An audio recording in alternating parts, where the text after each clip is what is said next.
Buenas tardes, amigos. Estamos en nuestro programa de Inteligencia Económica. Está con nosotros Carlos Rossi. Él es el que mañana va a estar con nosotros conversando junto a Carlos Becerra Sánchez. Ambos son economistas de una muy nutrida experiencia. Han escrito, han investigado y tienen puntos de vista sumamente interesantes y reveladores. Carlos tiene una obra escrita de 5 libros. No vamos a tardar mucho nombrándolo aquí. Está en la fuente de conversación y de apoyo al foro de mañana. Vamos a darle la palabra inmediatamente y quedamos para mañana con su resumen curricular, porque queremos aprovechar al máximo esta reunión para conversar un poco sobre por qué Venezuela es así. A Carlos le tocó un trabajo apasionante que le contrataron y nos va a dar un breve resumen de esa intensa y extensa experiencia. Buenas tardes, Carlos. Gracias. Cuéntanos cómo es que Venezuela es este desastre que tenemos, porque es una pregunta que todos nos hacemos. Gracias. Bueno, sí, gracias por tenerme, en realidad, ¿no? Bueno, mi interés es académicos, intelectuales han venido a hacer el desarrollo económico. Después pasé un largo periodo por el petróleo, donde escribí 2 libros. Desarrollo económico escribí uno, el petróleo escribí 3 libros, bueno, aunque uno fue traducido, y después me tocó la parte histórica, porque me contrataron, porque me preguntaron por qué Venezuela es así, por qué a ustedes, entre más dinero le entra, más se empobrecen. ¿Qué problemas tienen ustedes adentro? Entonces me tocó examinar la historia de Venezuela desde Boves hasta Guaidó, imagínense, ¿no? Son casi 200 años de historia prácticamente, y llega a conclusiones muy interesantes, ¿no? El libro tenía yo que contextualizarlo, a ver cuáles fueron los puntos de inflexión que hicieron que nosotros que tuviéramos una idiosincrasia histórica bastante particular. Bueno, como dice Vanilla decía, ¿no? Es que la guerra de independencia fue una guerra civil en realidad, porque cuando se fueron los españoles después de la batalla de Carabobo, este, la guerra civil siguió hasta el final del siglo XIX, porque era una pugna entre élites y resentidos, hasta que llegaron los andinos al poder en 1900, con Cipriano Castro primero y después Juan Vicente Gómez después. Y ahí ellos pusieron el orden, lo que Vallenilla de Alá se llamaba el gendarme necesario, que fue que sí fue necesario, porque fue un orden que Venezuela necesitaba en ese momento. Venezuela pasó de ser de los peores países de la América Latina al mejor, ¿no? En todos los índices socioeconómicos, por supuesto, se ayudaba con el petróleo. Porque ahí en esa época es cuando se descubrió el petróleo en Venezuela, y Venezuela pasó a ser el exportador, el mejor exportador del mundo desde 1930 hasta 1970. O sea, por 40 años, ¿no? Y fuimos clave en la Segunda Guerra Mundial, que se decidiera a favor de los buenos, puede ser algo, ¿no? Entonces, eso fue Ahora, ¿qué pasó? Que cuando se acabó el último periodo andino, que fue de Pérez Jiménez en el 58, eso salpicó muy bien los primeros 17 años de la democracia, porque hubo continuidad, ¿ok? Los proyectos que hizo Pérez Jiménez los continuó Betancourt, León y Caldera muy bien, ¿ok? En todos esos periodos. Eso llamaba el periodo de la era dorada de la democracia venezolana. El crecimiento económico era sobre 8 o 9% y la inflación casi ni se sentía, ¿ok? Era como 2% anual. Tú ni siquiera te das cuenta que había inflación. Hasta que en 1975 se tomó la decisión nefasta, a mi modo de ver, de nacionalizar la industria petrolera. Eso le dio toda la bonanza petrolera, precisamente en una época cuando había grandes ingresos por los PEP, toda la bonanza petrolera al grupo de políticos y del sector privado rapaces. Entonces se creó el rentismo en Venezuela y se distorsionaron completamente los incentivos productivos. Entonces la gente se fue por el rentismo, porque es donde había el dinero. Fácil. Y entonces, y eso también trajo consigo lo que los economistas llamamos la enfermedad holandesa, que quiere decir que todos los productos que se hacían en Venezuela se pusieron más caros, difíciles de exportar, y todos los productos que Venezuela importaba eran más baratos. O sea, la industria nacional fuera del petróleo, la industria nacional tradicional, fue muy afectada, ¿no? Por ejemplo, los zapatos que venían desde Colombia eran muy buenos zapatos y muy baratos, comparado con las zapaterías que teníamos nosotros aquí, que eran también buenos, pero eran mucho más caros, por la sobrevaluación de la moneda que eso trajo. Bueno, entonces lo que pasó fue también que se estacionaron todo y cuando bajaron los precios del petróleo en el año 86, Venezuela se quedó como que desnuda y no hizo nada al respecto. Y entonces vino las famosas décadas perdidas, el Viernes Negro, el Caracazo, el golpe de Estado del 92 y las décadas perdidas que hubo que fueron 80 y 90. El fracaso bancario del año 95, bueno, todo eso llevó a la elección de Hugo Chávez de 1998, que es la parte, lo que yo llamo el ala resentida, ¿ok?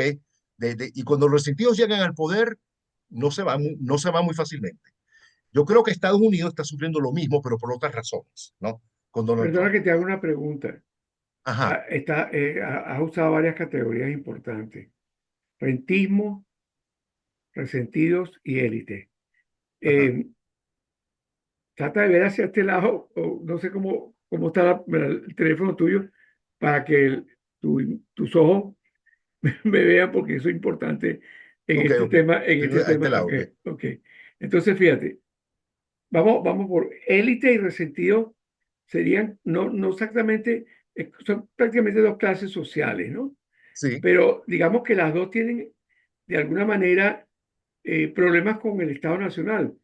Los unos y los otros son, en cierta forma, no se enfocan en el Estado Nacional. ¿Es así? O sea, Bueno, no, mientras el Estado Nacional sea que tenga el dinero, ambos tratan de controlar el Estado Nacional. ujú, ¿Ok? En los años 70, cuando sube el precio del petróleo por la OPEP, por crisis políticas, ¿ok? Que hubo en el Medio Oriente, que causó un embargo petrolero, este, el dinero le llegó completamente al Estado. Entonces hubo la pelea de tratar de controlar el Estado. Carlos Andrés Pérez estaba en el poder en ese momento. Y Carlos Andrés Pérez, que sí venía de una clase más o menos como, porque los adecos en su época, cuando vinieron en los 60, los demás los resentidos a ellos también. Pero ellos con las políticas que tuvo Betancourt en 60 y 70, se fueron pasaron, aclamando más hacia la élite. ¿Ok? ok, Y en realidad no había, porque andinos pudieron suprimir ese contraste de élite resentido completamente. Lo neutralizaron. Y los adecos los encontraron neutralizados y durante el pacto de punto fijo había mucho dinero para todo. En realidad no había élites y resentidos, ¿no? Pero cuando se nacionaliza el petróleo y todo eso le cae a mano del Estado, entonces las dos clases se revivieron a ver quién controlaba al Estado más. Y ganaron las élites en primera instancia, hasta el año 98, cuando todo eso se desplomó gracias a lo que acabo de decir, ¿no?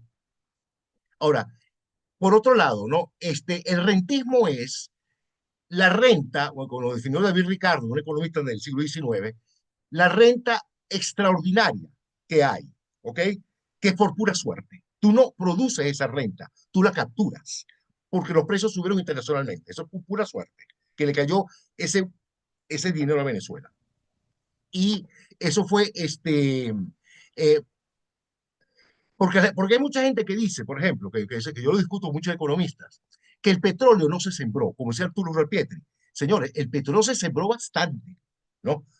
Es- Todas las autopistas, todas las carreteras, todos los colegios, todos los hospitales, todas las universidades, eso fueron por petróleo, ¿no? Por muchísimo tiempo se sembró bastante. Pero ¿por qué se dejó de sembrar? Porque quien lo sembraba era el sector privado. O sea, el sector privado es mucho más, y eso se ha probado en todos los países del mundo, mucho más efectivo produciendo, porque tienen empresas compitiendo entre sí. Ellos sí tienen que ser eficientes, ¿no? Porque tienen empresas compitiendo entre sí. Donde fallan un poco últimamente es el sector de distribución, donde yo sí creo que el Estado tiene que meter la mano un poco, porque hay mucha gente que se puede quedar fuera. El Estado, y entonces por eso el Estado tiene leyes de sindicatos, impuestos altos, un programa de redistribución, ¿no? Pero siempre y cuando, como hacen los países escandinavos, que son el mejor ejemplo, ¿no? Tanto Estado, tanto mercado como sea posible, como tanto Estado como sea necesario, dicen ellos. El Estado es necesario en esas cosas, ¿no? Pero la producción se la tiene que dejar al sector privado. Y es por eso que el petróleo se sembró muy bien durante la época de los andinos y los primeros años de la democracia hasta el primer gobierno de Caldera. Las cosas, bueno, no perfectas, obviamente, siempre hay errores, pero la economía progresó muy bien en esa época. Este, Ahora, la otra pasión mía, ¿no? es en la parte, bueno, lo que yo trato de hacer en mi libro, para terminar, es tratar de influir, de detectar esos puntos de inflexión de la historia nuestra y tratar de alguna forma entenderlos, corregirlos en el presente para que en el futuro haya una especie de pacto patriótico. Como hubo un pacto de punto fijo, haya otro pacto más o menos igual, que haya un polo patriótico entre los dos, ¿ok? Entre las dos claves, ¿no? Que es usando la historia como la parte fundamental, ¿no? Donde tú tienes que construir el futuro. Es como un edificio, que la parte más importante de un edificio es la parte que tú no ves, la parte que está en el suelo, las bases que son los fundamentos del edificio, bueno, igual que aquí. La historia tú no la ves porque está en el pasado, pero es sobre eso que tú tienes que reconstruir tu presente y tu futuro. Eso es más o menos Ok, lo que yo trato de decir en ese libro. ¿Tú, tú consideras Ahora, que la historia, tú consideras que la historia es determinante todavía hoy en día? O sea, llegamos al 98, yo te estoy entendiendo que en el 98 viene una clase postrada, postergada, excluida, a ujú, por lo suyo, ¿verdad? bueno, sí, Y prácticamente no lograron hacer nada porque como pasa en una película de Luis Buñuel que se llama Viridiana, los que están muy pobres no están preparados para usar el dinero, es para verdad. decirlo de alguna manera. Además de que vienen como quien dice, no, no pensando en el país, sino pensando en su familia. Chávez citaba mucho a sus antepasados, a un abuelo que fue expropiado, etcétera. Ahora, Sí, en este momento donde ya se acabó todo, a mí me gusta un poco pensar en la posmodernidad esta que tenemos? Se habla mucho de gobernanza, se habla mucho de, por ejemplo, Acemoglu y Robbins hablan de exclusión, de extracción de sí. los gobiernos extractivos. En su libro, Ajá, sí, en el trabajo que ellos publicaron, en el primer trabajo que ellos ¿por publicaron, qué las naciones porque, fracasan? porque las naciones Muy buen fracasan. libro. Sí, bueno, vámonos por ahí un momentico a ver cómo ves tú esa posibilidad de llegar a un pacto nuevo y pensando que la mayor parte de esos resentidos no participó, vamos a llamarlo así, una élite de los resentidos, o una élite de los pobres, Una élite de los resentidos o de los bueno, pobres. O a lo mejor los pobres no son resentidos, yo estoy entendiendo mal. A lo mejor los resentidos son quienes entendieron que su pobreza tenía que ser vengada, qué sé yo, algo así. Yo recuerdo el libro de Vallenilla y me gusta mucho esa postura sobre la historia de Venezuela. Vamos a tratar de sí. descifrar un poco eso allí. Bueno, lo que yo trato de hacer en ese libro es, hay ejemplos, por ejemplo, en 1994, en Sudáfrica, hubo un pacto entre de Klerk y Mandela, ¿ok? Dos personas que se odiaban, ¿no? De una forma, y llegaron a un pacto por el país. En Ujú, Chile, en 1990, Patricio Aylwin y Augusto Pinochet llegaron a un pacto, ¿ok? Para el progreso del país. Le decía, mira, no nos conviene a nadie que nos destruyamos entre los dos, ¿ok? Vamos a llegar a un pacto. El tema de aquí es que hay que llegar a un pacto con los dos lados claro, quitando lo peor del extremo, lo más moderado de los extremos, a llegar a un pacto. Pero el punto es que en el caso de Venezuela, como yo voy a decir mañana, la cosa se complica más porque Venezuela tiene la reserva más grande de petróleo del mundo y el mundo necesita petróleo para todo. ¿Okay? El petróleo, la correlación que existe entre el consumo petrolero mundial y la producción petrolera mundial es casi perfecta. O sea, no se puede crecer económicamente sin petróleo. Venezuela tiene, bueno, si tú agarras las reservas que Venezuela reporta, que son certificadas, sin contar otras más que nosotros sabemos que tenemos, ¿no? Pero si solo las reservas que nosotros reportamos y lo divides entre la producción actual, tenemos sobre casi entre 300 y 400 años de petróleo todavía, ¿ok? Sin contar el grueso de la faja y lo que está en el Cretáceo del Zulia. Estados Unidos tiene más o menos 20 años, ¿ok? Rusia tiene 23 años.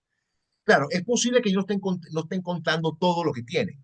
Entonces, que los geólogos, sin criticar, yo trabajé con geólogos por 5 años en PDVSA, ¿no? Y ellos son muy conservadores en sus estimaciones, ¿ok? Si ellos se van a equivocar, se van a equivocar porque subestimaron.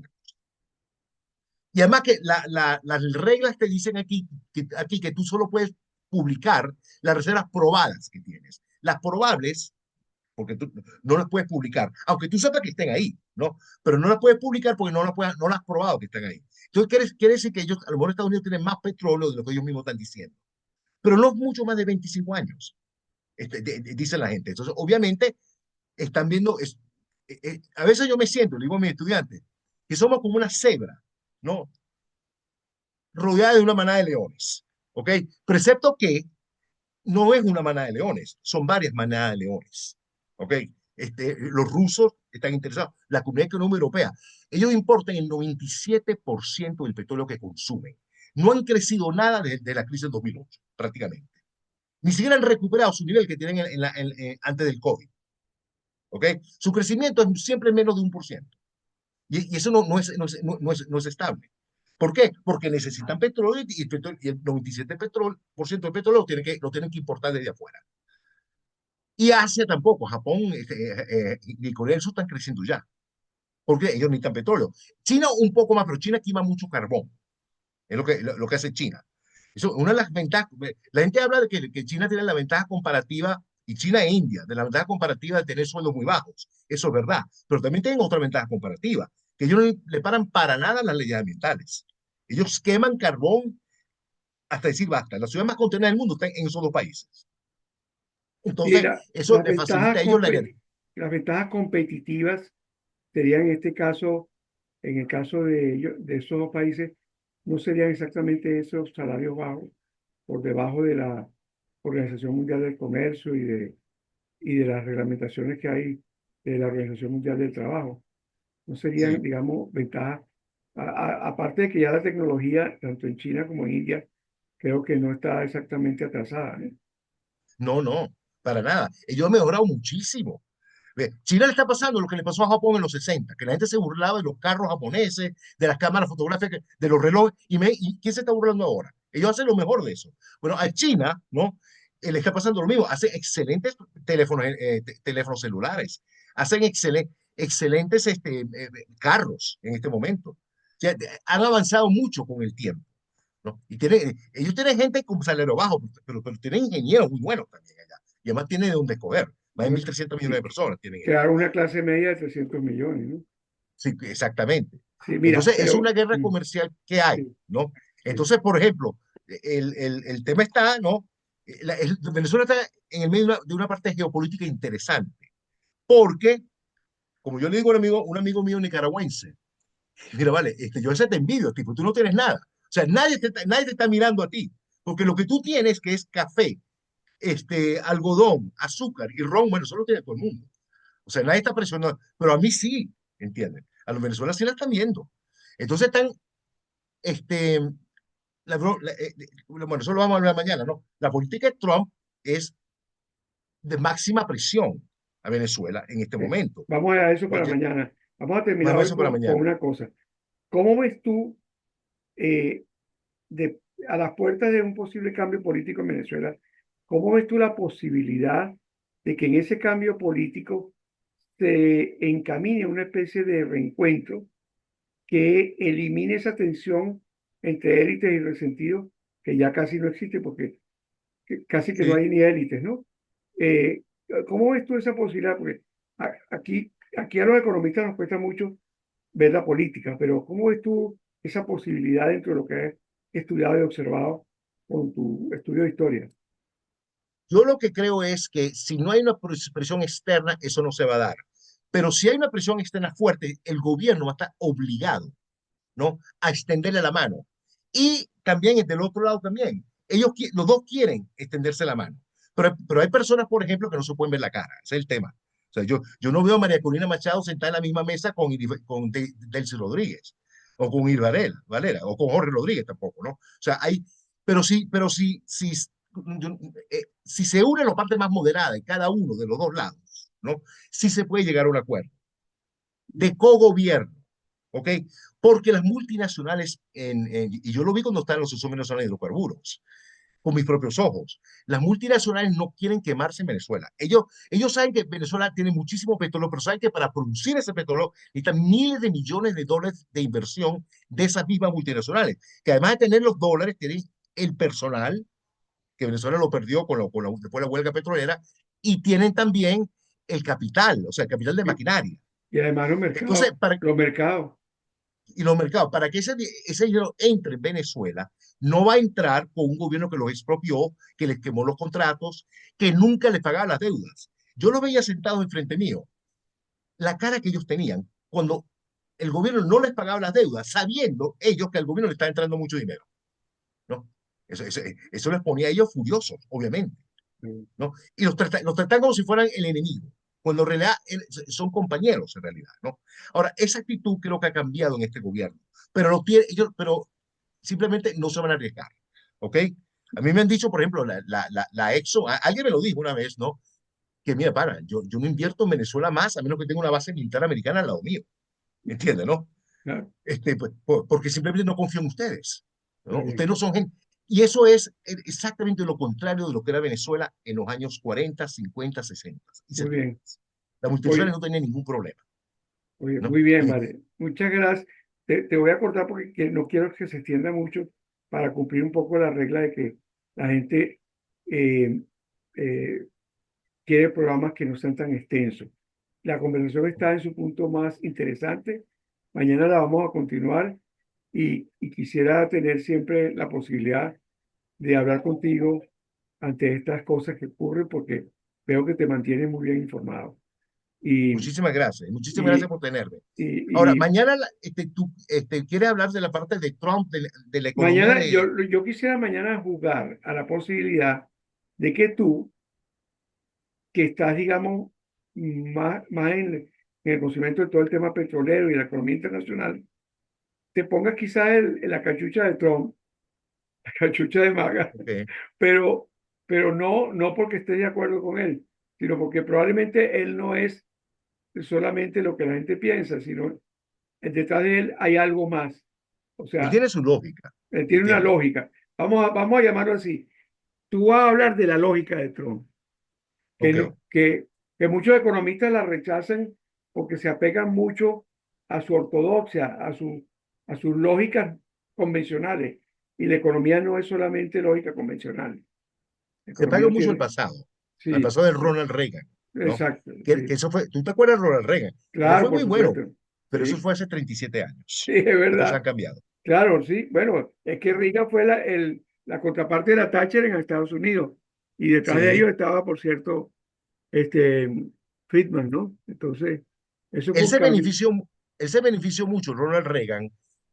Él hereda la cuadruplicación de los precios petroleros que tuvo Jimmy Carter. Jimmy Carter fue una excelente persona, pero mala suerte tuvo. A veces hay Mm, que tener suerte en la vida. Y Jimmy Carter no la tuvo cuando era presidente. no ¿Ok? la tuvo, sí, es verdad. Pero Ronald Reagan sí la tuvo. Sí, Cuando subieron los precios petroleros, eso indujo a todo el mundo a buscar petróleo en partes que no era de OPEP. Ahí mm, salió Alaska, ahí salió el Mar del Norte, ahí salió mm, Siberia, ahí salió el Golfo de México, ahí salió la misma, el sur del Atlántico, donde está Angola. Ahí mm, salió una cantidad de petróleo nuevo que bañó el mercado petrolero en la época de Reagan. Eso bajó mm, los precios tremendamente. Eso fue en sí, la época nefasta de Lucinchi. Pero lo que mm, fue nefasto para Lucinchi fue maravilloso para Reagan. Entonces la es economía verdad, creció de una forma bárbara. es verdad, La es inflación verdad. la bajó con las tasas de interés y hasta pudo ganarle a Gorbachev, ¿no? Y eliminar la Guerra Fría. Por eso que la gente se acuerda de Reagan de una forma con mucha nostalgia y mucha alegría, porque fue un excelente presidente Como no, en Estados Unidos. supo escuchar mucho. Supo Bueno, escuchar mucho. sí, Después de Roosevelt, después de sí, Franklin Roosevelt, él sí, fue el mejor, el mejor. ¿no? A mi modo de ver. Sí, yo comparto esa idea. A mí me gustó Sí. mucho el periodo de Reagan. Yo viví en Londres en los primeros años de esa época y vi a la Thatcher gobernando y me gustó mucho también. Yo viví Bueno, en mira, Sussex. sí, mañana seguimos, Carlos. Un Ok. verdadero placer.